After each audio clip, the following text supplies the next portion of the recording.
Hello friends, मैं अनुराग Tiwari, executive assistant UPPCL. जैसा कि मैं हर दिन एक नया वीडियो लाने की कोशिश कर रहा हूं, क्योंकि ज़्यादातर मैंने देखा है कि मेरे वीडियोस पर कमेंट्स आ रहे हैं, तो उन कमेंट्स का मैं रिप्लाई तुरंत से तुरंत कमेंट सेक्शन में देता हूं या फिर मैं अपने वीडियो के माध्यम से देता हूं। तो आज मैंने अपने कमेंट्स पढ़े हुए हैं, तो वहाँ पर मुझे लगा कि मुझे नॉर्मलाइजेशन और ये रिज़ल्ट से रिलेटेड कुछ जानकारी देनी चाहिए। तो मैं ये बताना चाहूँगा, लास्ट वीडियोस में भी मैंने बता रखा है कि नॉर्मलाइजेशन में अप्रॉक्स नंबर आप सभी के बढ़ेंगे जिनकी एक्यूरेसी अच्छी रही होगी। जिन्होंने ज़्यादा गलतियाँ की होंगी तो उनको शायद एक्यूरेसी में नॉर्मलाइजेशन में उतने नंबर अच्छे ना मिल पाए। और जैसा कि कट ऑफ के बारे में कई लोगों का कहना है कि आप कट ऑफ पर एक वीडियो बना दीजिए, तो मैं कट ऑफ पर वीडियो इसलिए नहीं बनाना चाह रहा हूँ क्योंकि कट ऑफ पर वीडियो बनाने से पहले आप प्रेडिक्शन, मतलब एग्ज़ाम कितना टफ था क्या था, आप उस पर प्रेडिक्शन नहीं कर सकते हैं। तो इसलिए मैं कट ऑफ पर कोई वीडियो नहीं बनाऊंगा। बस मैं ये बताना ज़रूर चाहूँगा कि लास्ट ईयर जो कट ऑफ गई थी, जैसे जर्नल की 128 गई थी, अदर कैटेगरीज़ की आपको मैं एक स्क्रीनशॉट शेयर कर दूंगा अपने पोस्ट पर, तो वहाँ से आपको अंदाज़ा लग जाएगा कि हाँ इससे कट ऑफ ऊपर जाएगी, क्योंकि लास्ट ईयर 2200 के अप्रॉक्स वैकेंसी थी, इस साल 1000 के अप्रॉक्स वैकेंसी है। तो ये मान कर चलिए कि जो लास्ट ईयर कट ऑफ था उससे आपका ज़्यादा ही जाना है। और एक कमेंट मैंने बहुत देखा है कि मेरे इतने नंबर आए हैं सर, मेरे इतने नंबर आ रहे हैं, क्या मैं टाइपिंग करूं? तो मैं इसका जवाब नहीं देना चाहूँगा। ये जवाब आप अपने आप से खुद पूछिए कि इस वैकेंसी के बाद आप दूसरा टाइपिंग टेस्ट देना चाहते हैं या नहीं देना चाहते। सीधा सा आपको आंसर मिल जाएगा कि आपको टाइपिंग करनी चाहिए नहीं करनी चाहिए। और ये क्वेश्चन मैं इसीलिए आंसर नहीं देना चाहूँगा क्योंकि बार बार ये लोग यही पूछ रहे हैं। ये ज़रूरी नहीं है कि आप इस टेस्ट में सेलेक्ट नहीं हो रहे तो आपको अगले टेस्ट के लिए टाइपिंग नहीं करनी, आपको इसी के लिए करनी थी और आप छोड़ रहे हो।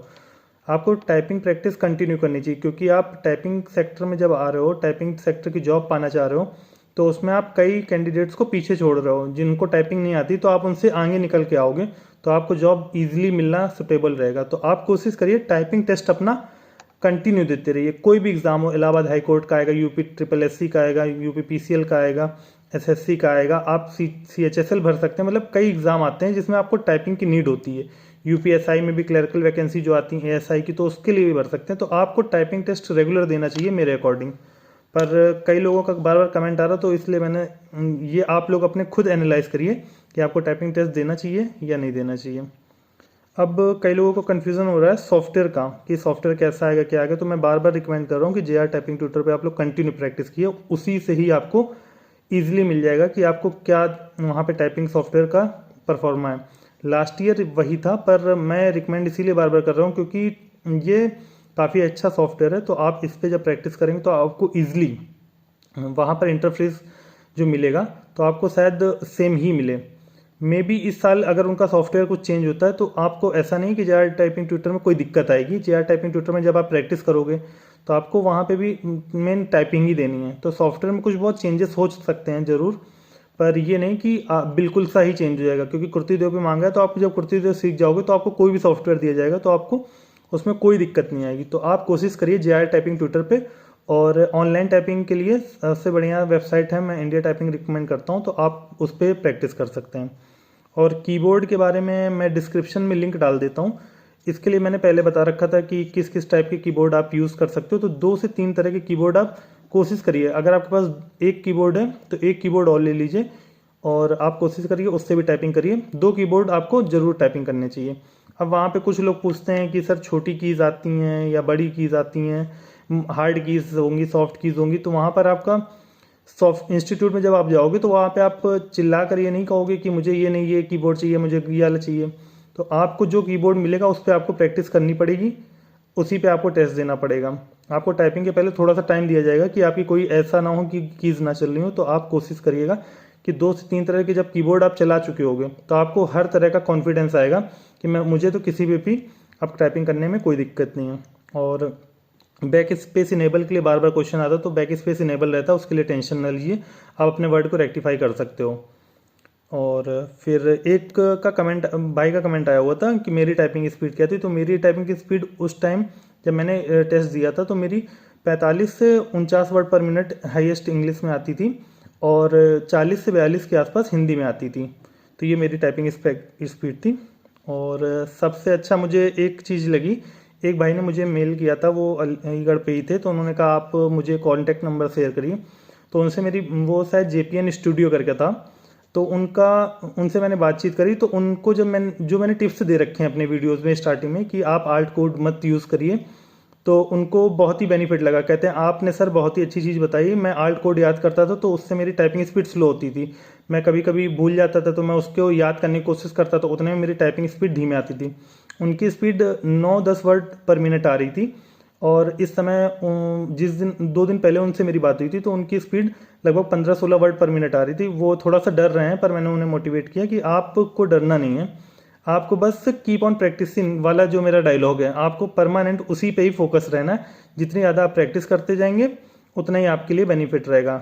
आपके स्टक पॉइंट होते हैं ये 9 से 10 वर्ड पर मिनट, फिर 13 से 14 वर्ड पर मिनट, फिर 16 से 17 वर्ड पर मिनट, फिर 20 से 22। और अभी मैंने देख रखे हैं कमेंट, तो 2-4 बच्चे ऐसे हैं मेरे कमेंट बॉक्स में जिन्होंने कमेंट कर रखा है कि उनकी स्पीड 28 से 30 के बीच में फंसी है। वो कह रहे मेरी सर इससे बढ़ नहीं रही। तो उसका कोई भी नया लॉजिक नहीं कि बेस्ट टाइपिंग टिप्स मैं अगर दे रहा हूँ तो उसमें यही है कि आपकी ही प्रैक्टिस है। वहाँ पर कोई भी दूसरा बंदा नहीं आएगा कि आपको नया चीज़ बता देगा, सब यही कहेंगे कि प्रैक्टिस करते रहिए। कोई भी नई ट्रिक नहीं होती है, बस आपको प्रैक्टिस जितनी ज़्यादा से ज़्यादा करेंगे। मैं कहता हूँ अगर आपकी एक एक्सरसाइज पे 28 वर्ड पर मिनट आ गई तो उसे 2 से 3 बार करिए, तो आपको खुद ही एहसास होगा कि आपकी वो 28 से 29 और 29 से 30 वर्ड पर मिनट एक्सरसाइज में स्पीड पहुंचने लगी है। तो आप कोशिश करिए कि एक एक्सरसाइज को 2 से 3 बार करेंगे तो आपको वर्ड्स याद होने लगेंगे और आपकी टाइपिंग स्पीड अच्छी होने लगेगी। तो उन भाई को, JPN स्टूडियो को मैं थैंक यू भी बोलना चाहूँगा। उन्होंने भी मुझे थैंक यू बोला, मैं इसलिए थैंक यू बोलना चाहूँगा कि उन्हें मेरी टिप्स काफ़ी अच्छी लगी। तो आप लोग भी कोशिश करिए कि हिंदी टाइपिंग में आल्ट कोड का यूज़ मत करिए। आप 1-2 बार ट्राई करके देखिए। मैंने ये वीडियो उन लोग के लिए बना रहा हूँ जिनकी स्पीड स्टक हो रही है। मैं उन लोग के लिए ये वीडियो बिल्कुल नहीं बना रहा जिनकी स्पीड 40 से 50 वर्ड पर मिनट आ रही है। एक मेरे टेलीग्राम चैनल पे एक भाई की स्पीड 53 है, मेरी इतनी स्पीड नहीं थी, मैंने जैसे बताया मेरी 40 और 42 थी। तो उन्होंने मेरे ग्रुप में रिकमेंड किया था कि आप लोग 20 से 30 मिनट टाइपिंग कीजिए। तो उनकी स्पीड काफ़ी अच्छी, मैं उनकी तारीफ़ करता हूँ। पर मैं एग्ज़ाम हॉल के उससे पर्सपेक्टिव से बताना चाहता हूँ कि आपकी टाइपिंग जो आएगी वहाँ पे वो 5 मिनट की होगी। तो जब आप 20 से 30 मिनट प्रैक्टिस करोगे, जाहिर सी बात है आपकी प्रैक्टिस अच्छी होगी, पर आपके पास टाइम कम है। तो आप कोशिश करिए कि 5 मिनट की टाइपिंग टेस्ट लगा के उस पर ही प्रैक्टिस करिए। जब आपके सामने 5 मिनट का इंटरफेस होगा एग्ज़ाम में, तो आप परफेक्ट हो चुके होगे उस टाइम तक कि हाँ ठीक है, मुझे इतना ही टाइपिंग के लिए मैटर चाहिए, इतना ही मुझे टाइप करना और इतना ही मुझे देना है। और जैसा कि मैंने कई लोग का कमेंट बार बार और आ रहा है कि एक्यूरेसी, तो वहाँ पे एक्यूरेसी नहीं मेंशन है। आपको, जैसा कि मैंने अपने एक वीडियो में बताया था, उसको भी मैं डिस्क्रिप्शन में यहाँ पे डाल रहा हूँ। उसमें आपको 150 वर्ड टोटल टाइप करने हैं 5 मिनट में। जहाँ से मतलब हिंदी में आपकी स्पीड आ रही 30 वर्ड पर मिनट मांगी गई नेट वर्ड पर मिनट, और इंग्लिश में आपकी 35 वर्ड पर मिनट मांगी गई है। तो आपको 30x5 मतलब 5 मिनट में 30x5 मतलब 150 वर्ड आपको टाइप करने हैं। वहीं पे आपको ये 175 वर्ड इंग्लिश में टाइप करने हैं टोटल 5 मिनट में। ये आपको टोटल वर्ड जब आप टाइप कर लोगे तो आपकी टाइपिंग स्पीड अचीव हो जाएगी, उससे ऊपर आपको नहीं टाइप करना है। बस यहाँ पर जैसे मैंने हिंदी में बताया, आपको पैराग्राफ लेंथी मिलेगा, ये नहीं कि आपको एग्जैक्ट 150 वर्ड का पैराग्राफ दिया जाएगा, वहाँ पे आपको ज़्यादा वर्ड दिए जाएंगे। आप कंटिन्यू टाइपिंग कर सकते हो जितनी भी आपको करनी है। बस आपके मेन है कि आपको 150 वर्ड सही करने हैं हिंदी में और 175 वर्ड आपको इंग्लिश में सही करने हैं। उसके ऊपर आपकी जब ये आप सही कर दोगे, आप उससे ज़्यादा जितने वर्ड करो, गलत करो, सही करो, उससे आपको मतलब नहीं। आपको 150 वर्ड टोटल यहाँ से ही करने हैं और इंग्लिश में 175 वर्ड आपको टाइपिंग में सही करने हैं। तो ये मैं बताना चाहूँगा, यही वहाँ पर क्राइटेरिया है उसका टाइपिंग इवेल्युएशन का। तो आप लोग एक्यूरेसी के लिए परेशान ना होइए, आपको बस अपने टाइपिंग टेस्ट पे फोकस रखना है कि आपको कितना, जो आपको मैंने वर्ड बताए इतने इतने वर्ड आपको टाइप करने हैं सही। और एक रिसेंटली कमेंट मैंने पढ़ा हुआ है, तो उसमें मार्क्स की लिस्ट के बारे में पूछा है कि मार्क्स सर अब मार्क्स आएंगे या अभी बस सिलेक्टेड कैंडिडेट्स की लिस्ट होगी। तो लास्ट ईयर इन्होंने UPPCL विद्युत सेवा आयोग के द्वारा केवल और केवल एक लिस्ट जारी कर दी गई थी PDF में कि इतने इस कट ऑफ के बच्चों का जनरल और OBC SC ST EWS इनके कट ऑफ जारी कर दी गई थी और उनके सिलेक्टेड कैंडिडेट्स के रोल नंबर केवल उस लिस्ट में दिए गए थे। तो वहाँ पर मार्क्स डिस्क्लोज नहीं किए गए थे। और कब तक का टाइम है टाइपिंग के लिए?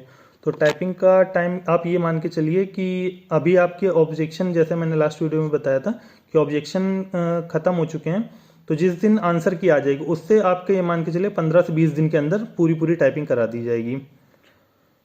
तो और एक भाई शायद मुझे नाम नहीं ध्यान आ रहा, जो भी हूँ, तो उनका कमेंट मुझे बहुत अच्छा लगा कि उनका एरो का भी पेपर था, तो उन्होंने ये बताया कि भाई टाइपिंग करते समय हाथ कांपते हैं। तो भाई ये किसी के लिए नया नहीं है, सबके लिए ऐसे ही रहता था। मैंने भी जब पहला अपना टाइपिंग टेस्ट दिया था तो उसमें भी मेरे भी हाथ कांप रहे थे, मेरे को भी डर लग रहा था। तो आप कोशिश करिए कि जो भी आपके घर में कोई मेंबर हो तो उससे ये बोल दीजिए जब मैं टाइपिंग कर रहा हूँ तो पीछे से जब मैं टाइपिंग कर रहा हूँ तो बस पीछे आके थोड़ी देर खड़े हो जाएं, क्योंकि एग्जाम हॉल में भी यही माहौल होता है। आपके जो इन्विजिलेटर होते हैं वो आपके आसपास चक्कर लगाते रहते हैं, वो खड़े रहते हैं। तो वो आपको जब देखते हैं तो आपको लगता है कि कोई आपकी टाइपिंग पे फोकस कर रहा है और आपको डर लगने लगता है। तो इस चीज़ को जब आप घर में प्रैक्टिस कर लोगे तो आपको वहाँ डर नहीं लगेगा। और एक चीज़ और आप और दिमाग में बैठा सकते हैं उस टाइम कि जो आपके पीछे खड़ा है वो भी एक आदमी ही है, वो आपको खाने के लिए नहीं आया कि कोई वो खा जाएगा आपको। तो आपको कोशिश करना है कि उस टाइम पे अपने दिमाग को एकदम काम रखें और अपनी टाइपिंग से मतलब रखिए, उस चीज़ों पे ध्यान ही मत दीजिए कि बाहर क्या हो रहा है। ये भी हो सकता है जब आप वहाँ पे एग्ज़ाम टाइम में टाइपिंग दे रहे होगे तो उस टाइम कोई साइन के लिए भी बोल सकता है, कुछ भी बोल सकता है। वैसे टाइपिंग के बीच में वो डिस्टर्ब नहीं करते हैं, वो टाइपिंग के बाद ही और पहले ही आपको सारी फॉर्मेलिटीज़ करा लेते हैं। पर ये है आपको एग्ज़ाम हॉल में प्रैक्टिस जब मतलब ऐसी प्रैक्टिस करनी कि आपको एग्ज़ाम हॉल में सिवरिंग ना हो। आप कोशिश करिए कि कोई ना कोई आपके आसपास खड़ा हो घर में, तो आपको डर सा ना लगे।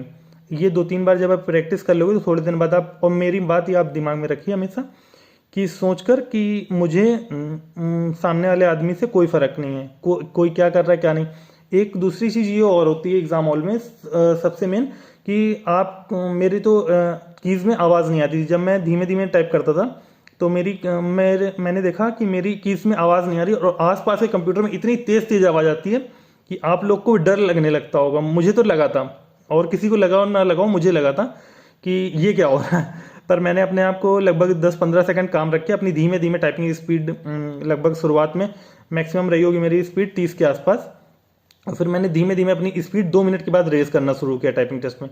क्योंकि शुरुआत में जब आप हड़बड़ा जाते हो किसी भी टाइपिंग टेस्ट में तो आप उसको आगे अचीव नहीं कर सकते हो। आप शुरुआत में ही डर गए तो आप वहीं पे ही धराशायी हो जाओगे, आप आगे नहीं बढ़ पाओगे टाइपिंग टेस्ट के लिए। तो इसलिए आप कोशिश करिए शुरुआत के 2 मिनट को आप बड़ी इजी वे में, बड़ी शांत में, आपकी स्पीड शुरुआत में नहीं आएगी कोई दिक्कत नहीं, पर लास्ट में जब आप 3 मिनट से स्टार्ट करोगे 5 मिनट के बीच में, तो आपके पास 3 मिनट का टाइम होगा, आप उतने में ही स्पीड अचीव कर लोगे, ये मेरा गारंटी है। तो कोशिश करिए आप लोग ज़्यादा से ज़्यादा कि प्रैक्टिस पे फोकस रखिए। और अगर आप लोग चाहेंगे तो मैं 1 जनवरी से लाइव क्लासेस लाने की सोच रहा हूँ। मॉर्निंग में आप लोग को मैं एक एक्सरसाइज दिया करूँगा, लगभग 2 हिंदी या 2 इंग्लिश की एक्सरसाइज दिया करूँगा, और आप लोग उसको प्रैक्टिस करिएगा तो उससे आपको आइडिया लगेगा कि आपका, और वहाँ पे अगर 10-12 बच्चे हो जाएंगे, मुझे ज़्यादा बच्चों का वो नहीं है कि आप लोग बहुत सारे बच्चे हों मेरे चैनल पे, 10-12 बच्चे भी हो जाएंगे तो मैं उन सबको टाइपिंग टेस्ट दिया करूँगा ऑनलाइन, और आप लोग उसको इवेल्युएट करना कि मतलब उसकी स्पीड इतनी आ रही, मेरी इतनी आ रही। आप नेक्स्ट डे जब उसको देखोगे स्पीड को तो आपको खुद अच्छा लगेगा कि हाँ आज मेरी स्पीड इंक्रीज़ हुई है, आज उस बच्चे से मेरे ज़्यादा नंबर आ रहे हैं, मतलब टाइपिंग में ना ज़्यादा वो वर्ड पर मिनट काउंट हो रहे हैं। तो ऐसा अगर आप लोग चाहोगे कमेंट करोगे तो मैं 1 तारीख से या फिर उससे जल्दी भी मैं कर सकता हूँ। तो अगर आप लोग के कमेंट पे ही डिपेंड करेगा कि मैं लाइव क्लास लाऊँ या ना लाऊँ। और किसी भी जानकारी के लिए आप मुझे कमेंट करते रहिएगा, क्योंकि मैं कमेंट के माध्यम से जल्दी जानकारी देता हूँ, और उन्हीं टॉपिक्स पर भी मैं वीडियो बनाने की कोशिश करता हूँ, क्योंकि कमेंट आते हैं तो मुझे मोटिवेशन मिलता है और मुझे लगता है कि लोगों को जानकारी चाहिए। अगर आप लोग कमेंट नहीं करोगे तो मुझे लगेगा कि शायद मैंने जितना बता रखा उससे ही लोगों का फ़ायदा हो रहा है, तो मैं और आगे वीडियो नहीं बना पाऊँगा। और एक भाई का कमेंट बार बार आ रहा है, waiting for office vlog sir. तो मैं ये बताना चाहूँगा जब मेरे 1K सब्सक्राइबर्स पूरे हो जाएंगे तो मैं अपना एक वीडियो ऑफिस का भी बना के आपको अपलोड करके दिखाऊंगा कि मेरे ऑफिस कैसा है, कहाँ पे है। ठीक, तो आपको और कोई जानकारी चाहिए तो आप कमेंट कर सकते हैं। Thank you.